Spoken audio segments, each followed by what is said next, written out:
Ready? হ্যাঁ ready. আসসালামু আলাইকুম ওয়া রাহমাতুল্লাহ। সম্মানিত ভিউয়ার্স, আজকে চলে আসলাম আমার ছোট ভাই ইরানের আর আব্বাসের শশা বাগানে। শশা দেখেন বাগানে আলহামদুলিল্লাহ শশা কত সুন্দর হয়েছে।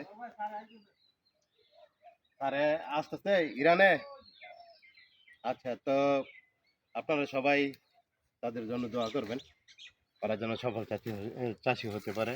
এই দেখেন মাশাআল্লাহ কি সুন্দর আলহামদুলিল্লাহ শশা খুব সুন্দর দেখেন। শশা ধরছে। হুম, তো এইদিকে দেখেন আমার মামা কিন্তু আইছে আমার সাথে। মামা, হুম। আমার জামিরুল মামার সাথে আছে, এই দেখেন জামিরুল মামা শশা বিচারতেছে। মামা রোজার মাস, এটা কিন্তু খাওয়া যাইতো না। খাইতে পারতাম না কিন্তু দেখাইতে পারমু এই আর কি। এই যে দেন মাশাআল্লাহ খুব সুন্দর শশা। সবাই ইরানের জন্য দোয়া করবেন আর ভালো ফলন হওয়ার জন্য। অনেক পরিশ্রম করতে হবে, সবাই ইনশাআল্লাহ এর প্রতি দোয়া করবেন। তাহলে আপনারা দেখতেছেন, আপনারা যদি এখানে আসার মনে করেন বা কারো প্রয়োজন হয় শশা এই রমজানের জন্য, তাহলে আসবেন। আসবেন, শশা নেবেন, খুব হ্যাঁ, সুন্দর শশা।